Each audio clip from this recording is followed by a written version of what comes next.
All right, I've had enough. It's time to talk about the most cringe things in martial arts today. From delusional self-defense nerds to fake fight coaches on Instagram, it's all getting exposed. Now, martial arts attracts all sorts of weirdos, from Aikido, fake martial arts, ineffective martial arts thinking that they're legit, gyms having like culty vibes, especially jiu-jitsu gyms, and the I see red dudes. You know what I'm saying? If you do any of these, I'm not saying you're a problem, but I'm also not saying you're not. This is the cringiest things in martial arts. I'm Wyatt, and this is Fight Society.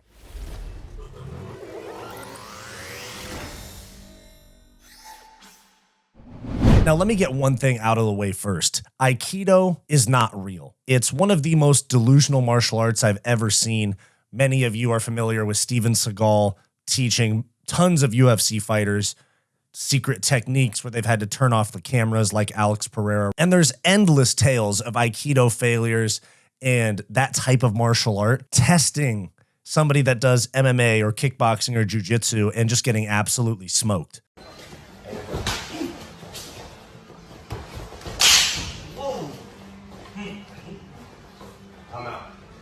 Unless you're going up against somebody with literally no experience and no athleticism at all, you're getting slapped around if you're an Aikido practitioner in a self-defense situation. The techniques don't hold up under pressure, whether that be in a sanctioned fight or in a self-defense type of scenario, because all of the movements, all of the techniques basically require your opponent to be compliant with what's going on. We've seen this a million times.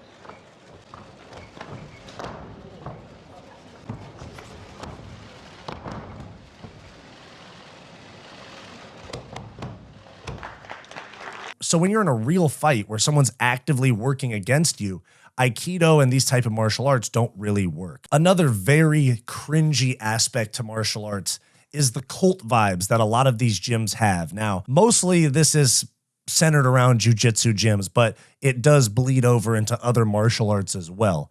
And I get it.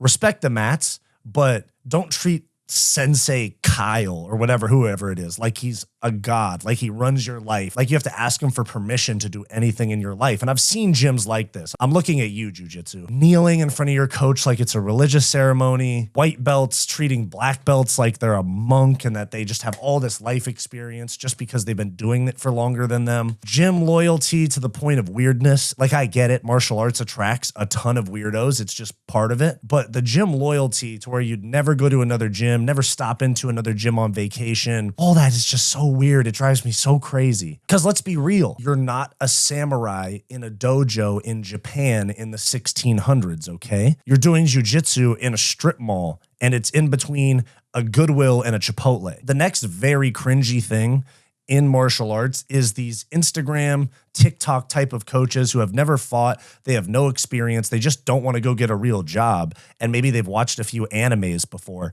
so they feel like they can instruct people on self-defense, like literally life-threatening situations. You see all types of these people, like Detroit Urban Survival Training, and I think there's another one that he calls himself Black John Wick. There's all types of them. They're all over the internet, and they literally just wear like tactical military gloves to teach you to throw a jab cross or how to stab someone in the neck with a pencil. And all of this really just as a sales funnel to get you to pay $700 for a self-defense clinic in the lobby or in the conference room of a Holiday Inn. Now, if you train at a Muay Thai or an MMA gym, you know exactly what I'm talking about with this next one.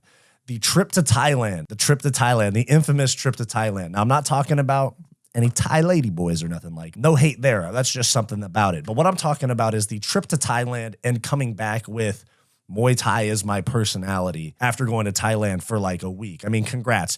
You spent 6 days in Phuket and now you know the language, can cook the food, and you're the next coming of Rodtang. And especially these like touristy white guys from LA that go to some Muay Thai gym like Tiger or Bang Tao or any of these Thailand Muay Thai gyms. And they just come back with the Thai tattoos on their back, adding warrior or Muay Thai to their IG handles. They have a highlight of it on their Instagram profile. It's really cringe. And we even see it with like high-level fighters. It isn't even just like hobbyist martial artists. It's like Khalil Roundtree, who fought for a UFC title last year. Now, we all know this next one. The I see red dudes that say, oh, I see red and bodies hit the floor. I mean, I black out when I'm mad, street fight type of guys. And you got to get one thing clear, man. You're mad that Chipotle forgot your guac. That's not the same as having fight IQ or martial arts training. These guys never actually train, but they think just unhinged rage is enough to win a fight. Now, one that drives me crazy as an MMA coach and as a former fighter myself is the white belts teaching white belts phenomenon, where you have a guy, he's been training at the gym or training martial arts for 2 months, and he's acting like he's a black belt to teach a guy that's in the trial class. I mean, I see this at gyms all the time. If any of you guys are familiar with the Dunning-Kruger effect, this is like a perfect example of that. It essentially means that the least skilled people are the most confident at something. I'll put it right here. You know, day 3 jiu-jitsu guys are talking about armbar mechanics when they really just learned how to shrimp like 3 days ago. Now, this is one of the most egregious offenses, is buying UFC branded Venom fight gear and then wearing it to your gym. Now, if you're a UFC fighter, I know UFC fighters, they train in those Venom shorts that they've used for fights before because they got them.